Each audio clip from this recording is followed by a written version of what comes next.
बिस्मिल्लाहिर्रहमानिर्रहीम अस्सलाम वालेकुम।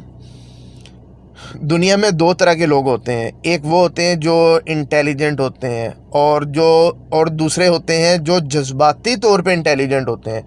इंटेलिजेंस की दो किस्में हैं बेसिकली। एक को आप जानते होंगे, हम कहते हैं आईक्यू, इसका बहुत अच्छा है। तो एक आईक्यू होता है और एक ईक्यू होता है। ईक्यू होता है इमोशनल क्वोशंट, और जिसका इमोशनल क्वोशंट सबसे अच्छा होता है। इमोशनल क्वोशंट बेसिकली क्या होता है कि वो बंदा जज्बाती तौर पे बड़े अच्छे अंदाज में अगले बंदे को ट्रीट कर सकता है, और वो उसके लेवल पे जाके समझ सकता है कि ये इस वक्त क्या सोच रहा है और इसको किस तरह टैकल किया जा सकता है। जो बड़े बड़े लीडर्स होते हैं, बिजनेसमैन होते हैं, उनका जो ईक्यू होता है वो आईक्यू से ज़्यादा अच्छा होता है। आईक्यू वाले टॉप कर लेंगे, बड़े अच्छे उनको जॉब मिल सकती है, और लेकिन जो बड़े अच्छे ईक्यू वाले होते हैं वो बड़े बड़े बिजनेसमैन बनते हैं, और बड़े अच्छे आईक्यू वाले लोग ईक्यू वाले लोगों के नीचे काम करते हैं। और अगर आप इसको नेगेटिवली यूज़ कर लें तो वो इवल जीनियस बंदा हो जाता है, और वो भी बहुत आगे तक जाता है। तो आज हम सिर्फ बात करने लगे हैं प्रॉपर्टी पर्सपेक्टिव के अंदर कि तीन नफसियाती तरीके हमारे जो जो डीलर हजरात भाई हैं। इसमें मैं जो अच्छे डीलर्स हैं उनकी बात नहीं कर रहा, जो मौसमी किस्म के डीलर आ जाते हैं जिनका काम ही मोटो ही एक लेके आते हैं कि फट्टी लगानी है। तो उनके तीन मैं आज तरीके बहुत ज़्यादा हैं।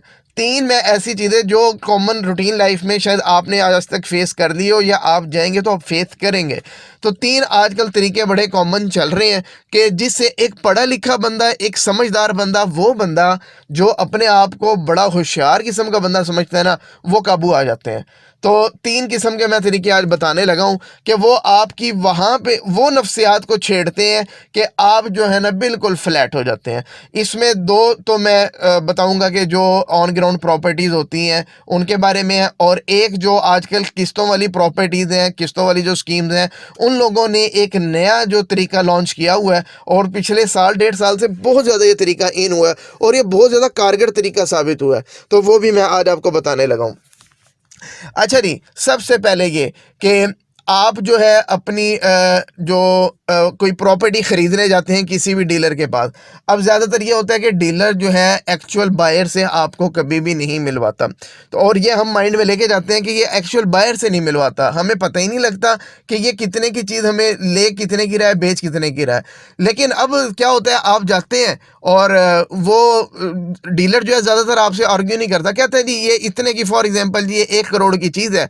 तो आप कहते हैं, बार्गेन वगैरह करते हैं कि जी मैंने तो 80 की लेनी है, 85 की लेनी है। वो कहता है जी मुझे तो ऑनर ने यही कहा है। ऐसा करता हूँ, मैं फ़ोन करता हूँ, उनको बुला लेता हूँ, और वो फ़ोन करता है भाईजान 10 मिनट के अंदर वो ऑनर साहब जो है ना वो पहुँच जाते हैं। और वो हाजी साहब भी हो सकते हैं, कोई चौधरी साहब भी हो सकते हैं, मलक साहब भी, कोई भी हो सकते हैं।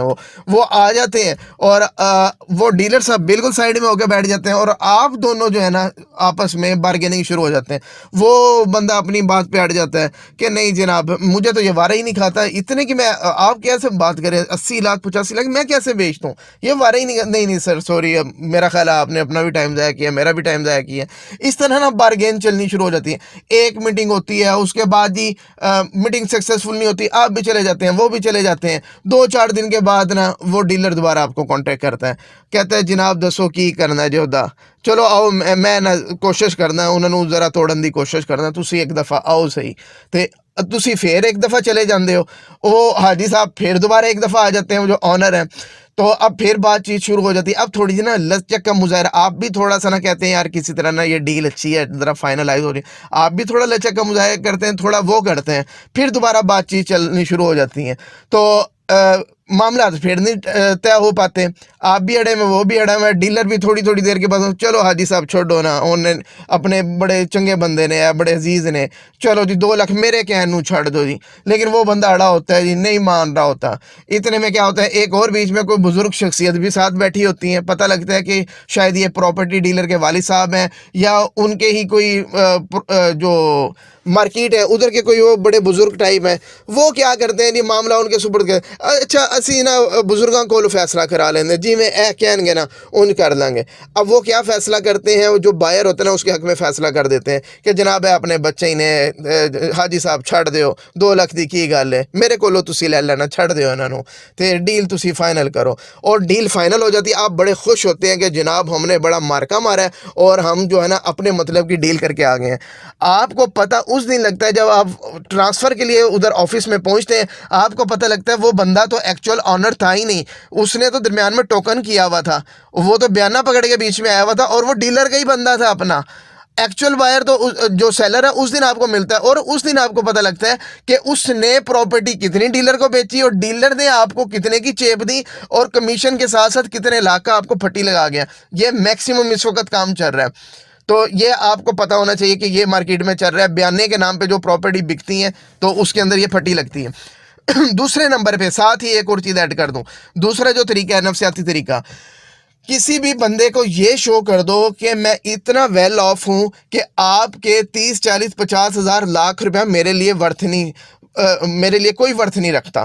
तो वो क्या करते हैं, बातों बातों के अंदर ना आपको ये बातें सुनानी शुरू कर देते हैं कि वो जो फलाने साहब नहीं है, कोई पॉलिटिशियन हो सकता है, कोई बड़ा बिजनेसमैन हो सकता है, कोई ऐसा वेल नोन नेम होता है जिसको आप भी शायद जानते हो।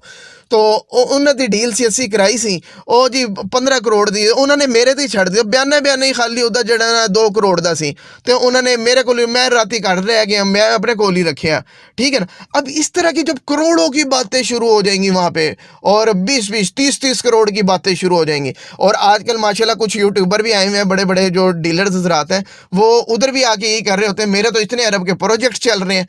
और दूसरे वो क्या करते हैं कि बड़ा पप्पू किस्म का ऑफिस बनाया होता है, वेल ऑफ किस्म का ऑफिस होता है और बाहर एक विगो या तो डाला खड़ा होगा या कोई फॉर्च्यूनर खड़ी होगी या V8 खड़ी होगी। हम साइकोलॉजिकली क्या होता है ना, डिप्रेस हो जाते हैं। हम कहते हैं यार जो करोड़ोंपति बंदा है और इसका लाइफ स्टाइल चेक करो, 2-2 गार्ड इसके साथ फिर रहे हैं, तो ये हमारे 50 हज़ार का हमारे साथ फ्रॉड करेगा, इसको क्या ज़रूरत है। और वो शो भी इसी तरह करेगा और आप ना उससे बारगेन करने में ना बड़ा गिल्टी फील करोगे कि यार इतने करोड़ोंपति बंदे के साथ मैं क्या 50-50 हज़ार की और इस तरह की बारगेन कर रहा हूँ। वो अपना ऑफिस वगैरह का सेटअप दिखाएगा, अपनी गाड़ी शाड़ी दिखाएगा और अपनी बातों के अंदर से ये आपको बावर करवा देगा कि भाईजान वो तो करोड़ों के अंदर खेलने वाला बंदा है, करोड़ों की डीलें करने वाला है।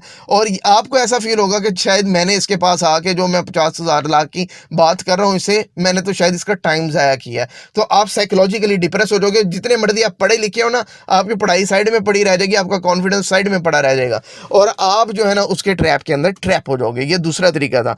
तीसरा तरीका आजकल मार्केटिंग वालों ने क्या किया है, माजरत के साथ हमारी जो बहनें हैं वो इस फील्ड में आ रही हैं बड़ा, और कुछ को मैं पर्सनली जानता हूँ बड़ा अच्छा काम कर रही हैं, हमारी जो फीमेल प्रॉपर्टी एजेंट्स हैं।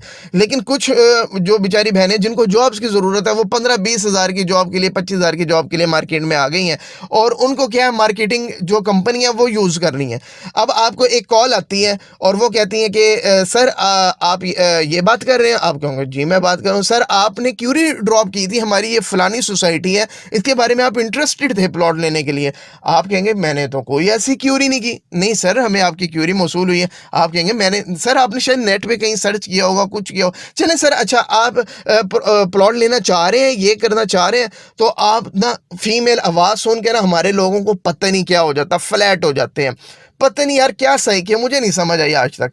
अच्छा नहीं, आप जी उसकी बात ना सुननी शुरू कर देंगे। अच्छा तो आप कौन सी सोसाइटी का बात करें, वो कहेंगे सर हमारे पास ये फलानी सोसाइटी है, इसमें ना नई स्कीम आई है, इतनी आपको ना 12,000 रुपया 13,000 रुपया आपको पर मंथ इंस्टॉलमेंट देनी पड़ेगी। आप काइंडली हमारे ऑफिस आप तशरीफ़ ला सकते हैं। आप जी सारा काम छड़ के वीकेंड में आप उसके ऑफिस पहुँच जाते हैं और वहाँ से असल कहानी शुरू होती है। वो आपको बिल्कुल फ्लैट कर देंगे। आप मेरी क्या 10 बंदों की और वीडियोज़ भी देख लेना, आपको सारा कुछ पता होगा कि मेरे साथ फ्रॉड हो सकता है। यार वो तो बेचारी अपनी जॉब कर रही है, 10 15 20 हज़ार की उसने जॉब करनी है अपनी। आज वो यहाँ जॉब कर रही है, कल को कहीं और होगी, उसने बेचना है, आपको फाइल बेचनी है, पैसा किसी और की जेब में जाना है, उसने निकल जाना है। 3-4 साल के बाद आपने खपरे होना है कि जनाब वो तो सोसाइटी के पास ज़मीन ही नहीं है, मेरे साथ तो फ्रॉड हो गया, वो तो मुझे उस मोहतरमा ने कहा था। तो भाई आपको किसने कहा था कि एक नस्वानी आवाज़ सुन के आप फ्लैट हो जाए। अब बंदों की आवाज़ में ना बिलीव नहीं कर रहे, तो वो ये क्या कर रहे हैं, ये जो माफिया है ये अब ये इस तरह की हरकतें कर रहा है। तो जो अच्छी एजेंट्स हैं वो काम कर रही हैं और वो बड़ा अच्छा डिलीवर भी कर रही हैं, लेकिन जो बेचारी हैं जॉब, अपनी जॉब के लिए उनकी तो ड्यूटी है ना, उन्होंने तो कॉल करनी है आपको, और आप 5 लाख डाउन पेमेंट भी दे आते हैं, उसके बाद मंथली इंस्टॉलमेंट्स भी देनी शुरू कर देते हैं, और उसके बाद किसी का कोई पता नहीं लगता वो लोग गए कहाँ। ये 3 तरीके थे, इससे आपने बचना है। उम्मीद है वीडियो पसंद आई होगी। Thank you very much.